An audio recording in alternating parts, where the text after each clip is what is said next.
Hello and welcome back to Danganronpa 2. We are getting so close to finishing our first class trial, so let's just get straight into it. I'm using my right to remain silent. There's no way that exists here. We need to confirm this now! So if we eat that tasty-looking piece of meat and find the iron skewer inside, bullseye! All right. Monokuma or Monami, one of you hurry and bring over that piece of meat. 1 minute. Just give me 1 minute. I'll eat the whole thing! Just in case anyone is lost, in the last episode we found out that the murder weapon was being hidden inside some meat on the bone. Wait, hold on a second. Time out. What are you doing? Hurry up and bring it over! About that. Huh? Where did Monokuma go? I'm right here!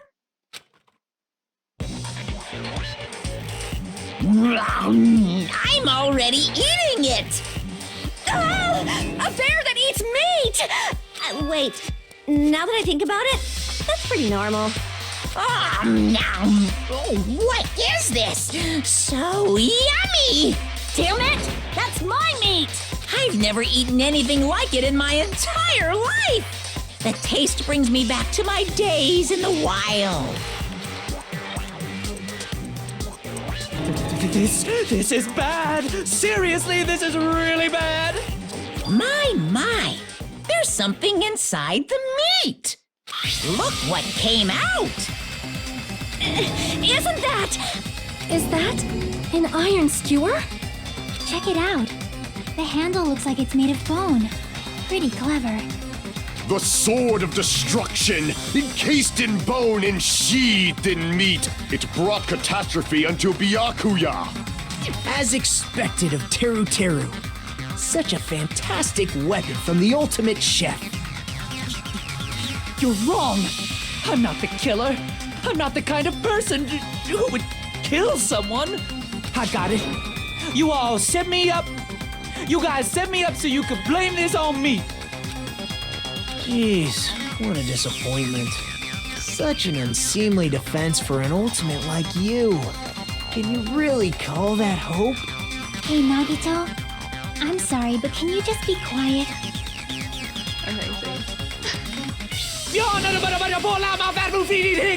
He said, "You're all nothing but a bunch of poor, loudmouth, fast food eating hicks." You don't need to translate anymore. Somehow I can tell what he's trying to say. Never said a word about cooking on your grate. Let's just deal with Nagato later. More importantly, we should first... I guess we need to settle this. Once and for all. To do that, we need to go over the entire incident from beginning to end and make everything clear. Go over the entire incident. And then I can prove Teruteru's crime. That's right, if we don't do that, we can't end this no matter how much time passes. So, we need to do it. So, it's finally come to this. My throb is chesting! Every case has one last feature to bring the class trial to an end. This is the closing argument. In this phase, you'll give a complete summary of the case. You'll have to reproduce the order of events in the case in the form of a comic book. This reproduction is merely Hajime's imagination, so there'll be gaps here and there. Gaps are areas where a number of pieces are missing. It's up to you to complete the comic using the truth panels provided. Around 3 to 5 truth panels make up one set. Inside that one set there will be correct panels placed amongst incorrect panels. If you use up all the correct panels contained in one set, it will switch to a new set. After that, if you fill in all the holes, you will clear the challenge. I'm pretty sure that some of you already noticed, but it'll be difficult to complete with so many gaps, but once you fill some in, it'll become much simpler. For those of you who played the previous game, you might hesitate at first, but it's basically the same concept. Now then, when playing and solving the closing argument, there is a certain trick. If you move the reticle onto the gaps on each page, it will display hints at the top of the screen. This type of hint will ask what kind of scene is drawn in that gap. Also, if you move the reticle onto the truth panel, it does display a hint as well. This hint explains the scene contained in that panel. Put together these two hints and think carefully. Of course, don't forget there'll be a time limit. Well then, good luck and have fun. Cool, here we go. Stock 1. Okay.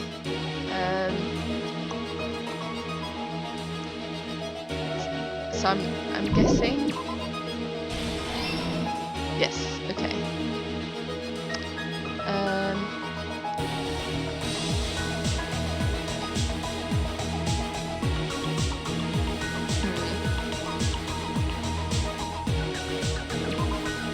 Maybe that.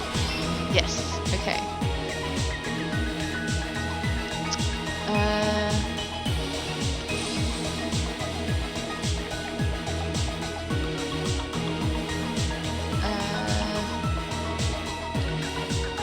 This one? Yes. Amazing. Okay.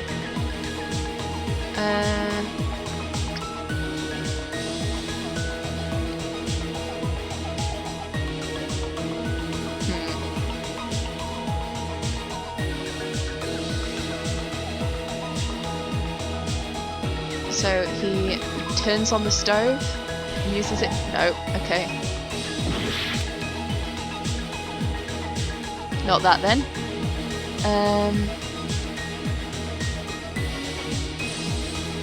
Okay. Byakuya reaches for the knife.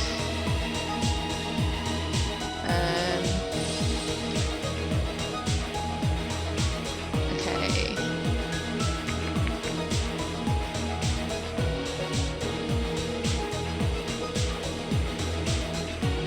Oh, this is the light being turned on.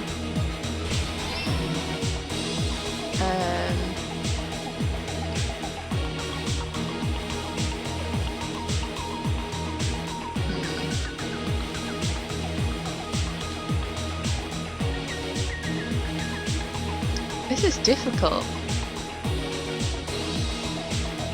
I guess this is like... Oh. Yeah, okay. So that's in... No, okay. I'm not doing very well here.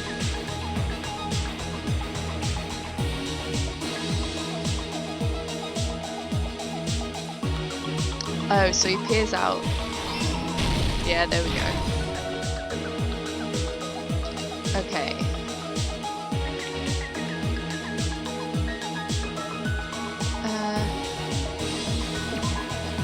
Puts his goggles on.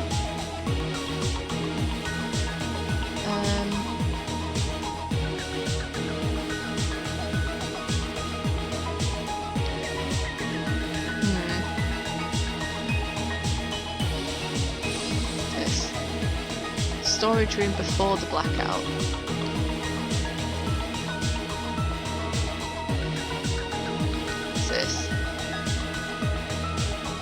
At the office room where the blackout occurred. Okay.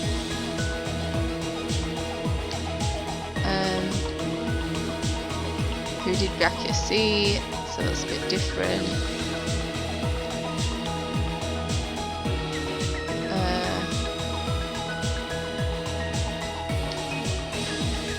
I heard it.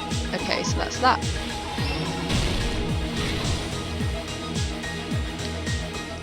Okay, so who did Byakuya see? That's going to be Nagito, so that is this one. Who did Byakuya see?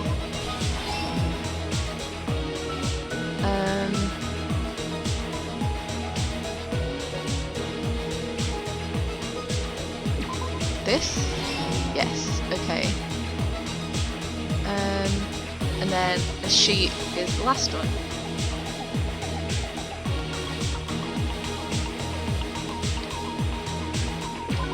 Cool. Did it. Here's everything that happened in this case. Let's try going over the whole incident, beginning with right after the party started. Byakuya had us gather in the dining hall of the old building near the hotel. He was extra cautious about a murder occurring that night because of a threatening letter he received. Therefore, he decided to throw a party so he could monitor us.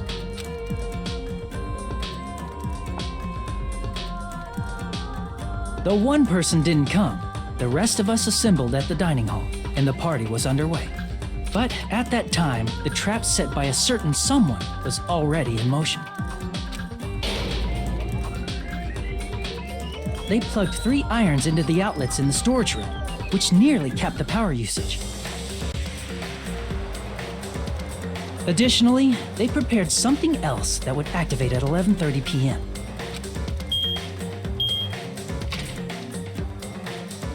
The air conditioners in the office and dining hall. They had already set the timers for these. Thanks to the irons maxing out the power usage, the breaker was tripped when the air conditioners kicked on. Since the windows in the old building were covered, the blackout plunged the dining hall into total darkness. But when that happened, Byakuya took out a specific item that he brought in his case. That item was the night vision goggles. Byakuya was so concerned about a murder occurring that he brought a variety of security equipment with him. When he put on his night vision goggles, Byakuya witnessed a certain someone making a suspicious move.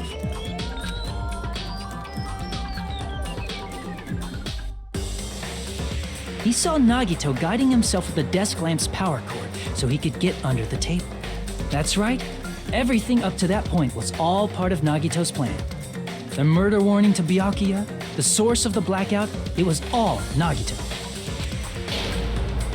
While the blackout was happening, someone else, the real killer, began making their move in the kitchen. The killer probably already knew about Nagito's plan, so they knew a blackout was coming. That's why the killer prepared all the items they would need to commit their crime in the dark beforehand. They needed a light source, which was provided by the portable stove in the kitchen. They needed a weapon, too. This had also been hidden in the kitchen beforehand. The long iron skewer used in the churrasco dish. The killer hid that inside that meat with the bone in it. With the weapon and portable stove in hand, the killer stepped out into the hallway. First, they closed the fire door in the hallway so their light source wouldn't peek toward the dining hall.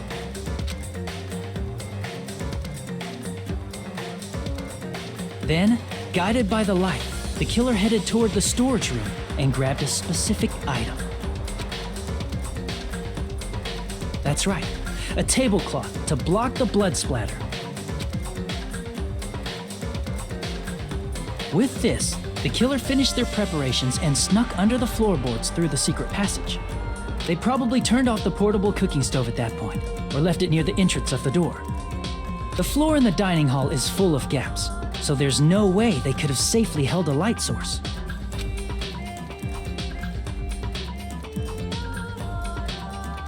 But thanks to the glowing mark they painted earlier, the killer was able to get beneath the table.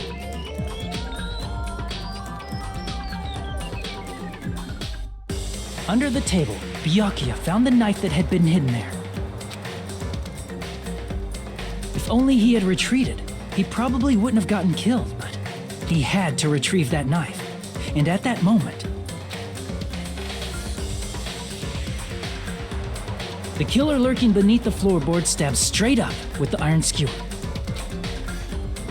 The killer had been waiting in the dark for the moment when the glowing paint began to move. After they murdered Byakuya, the killer purposefully shouted from beneath the floorboards to make it seem like they were still in the dining hall.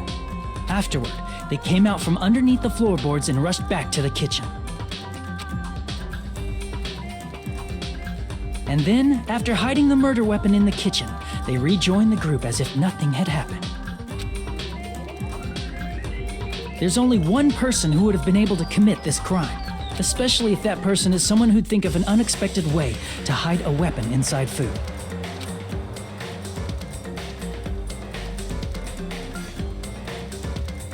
Isn't that right, Teruteru Hanamura?